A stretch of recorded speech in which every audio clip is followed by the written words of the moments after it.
Doy ahora la palabra al señor representante de Côte d'Ivoire.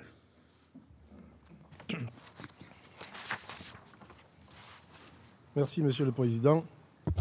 Monsieur le Président, à l'initiative conjointe de la Côte d'Ivoire et de la Guinée équatoriale,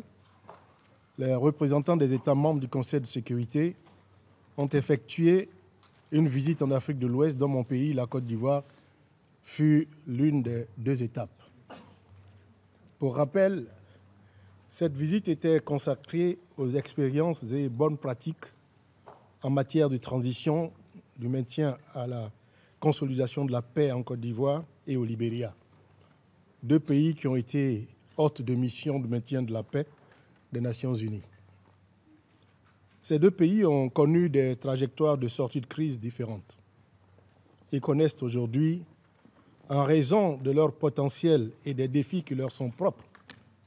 des rythmes de développement économique et social différents. Je voudrais, conformément à la pratique, vous faire une brève économie de l'étape d'Abidjan, capitale économique de la Côte d'Ivoire. Monsieur le Président,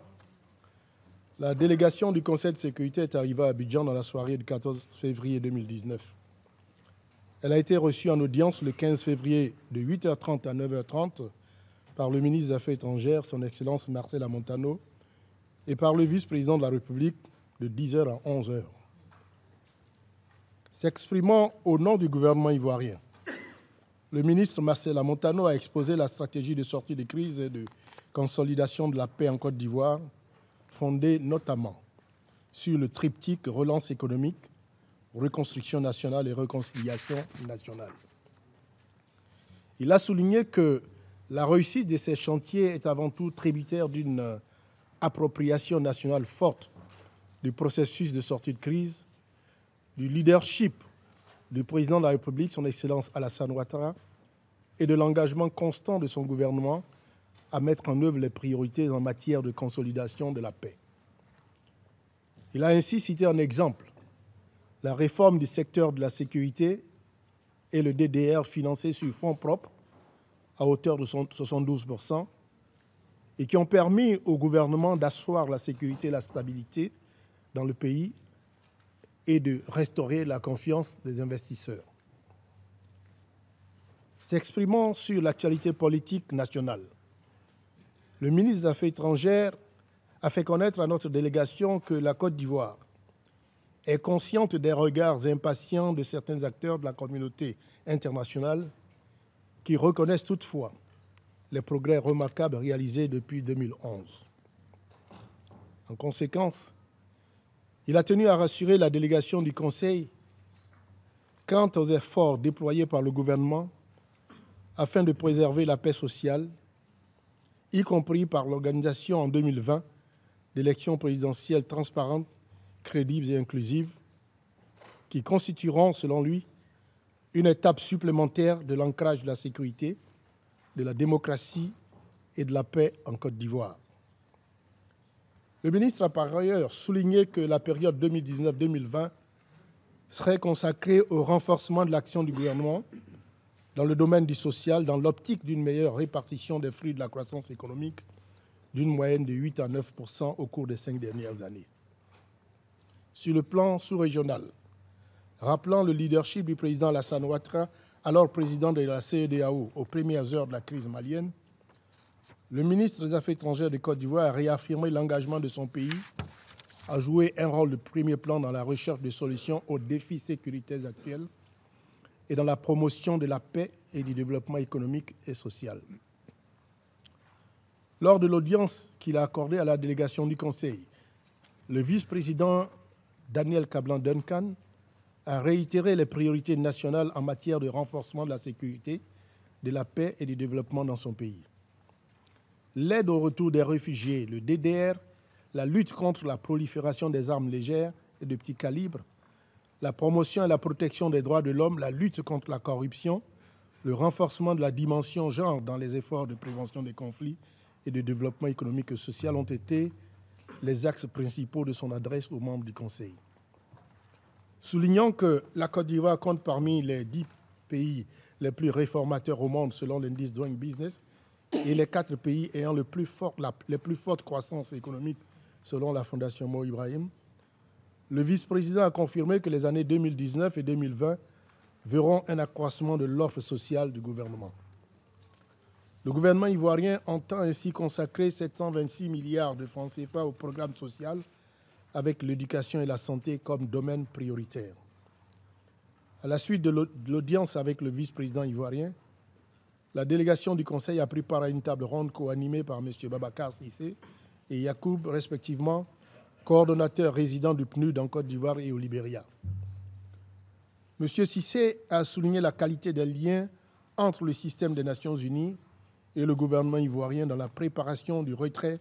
de la mission de paix onusienne, la Côte d'Ivoire, et dans le transfert des activités résiduelles à l'équipe pays des Nations Unies. Leurs efforts conjoints ont ainsi porté sur la cohésion sociale et la réconciliation nationale, le renforcement de l'état de droit, la lutte contre les violences basées sur le genre, les institutions sécuritaires, y compris le DDR, et l'amélioration des relations civilo-militaires. M. Cissé a également rappelé les plaidoyers auprès des partenaires bilatéraux et multilatéraux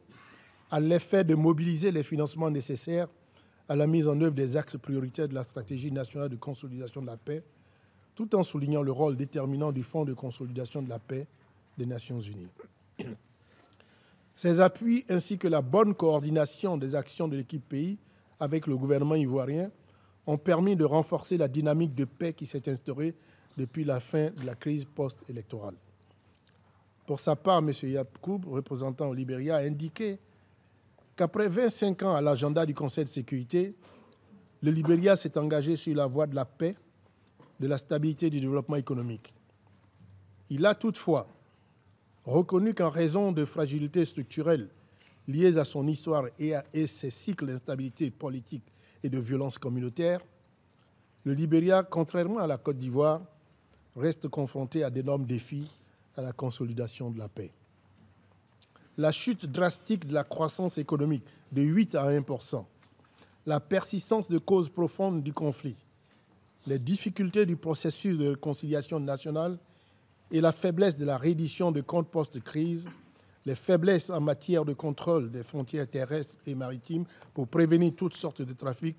sont autant de vulnérabilités qu'il convient de solutionner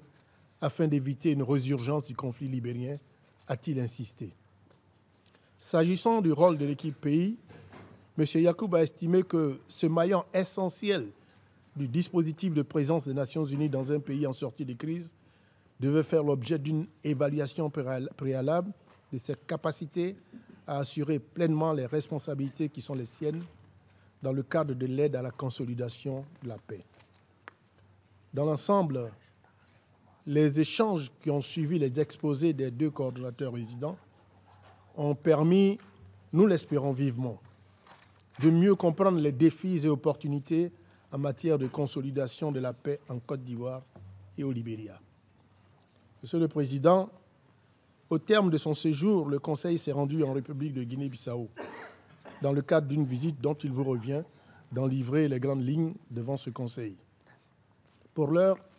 je voudrais, au nom du représentant permanent que je suis, adresser les sincères remerciements du gouvernement ivoirien au Conseil de sécurité d'avoir choisi la Côte d'Ivoire pour sa visite en Afrique de l'Ouest. Je ne saurais clore mon propos sans exprimer ma gratitude au personnel des Nations Unies, notamment ceux du département des affaires politiques et de la consolidation de la paix du département des opérations de maintien de la paix, ces agents discrets et dotés d'un sens élevé du devoir qui, vous en conviendrez, ont contribué à faire de cette visite un succès enrichissant et un succès éclatant et une source d'enrichissement. Je vous remercie. Doy las gracias al señor representante de Côte d'Ivoire.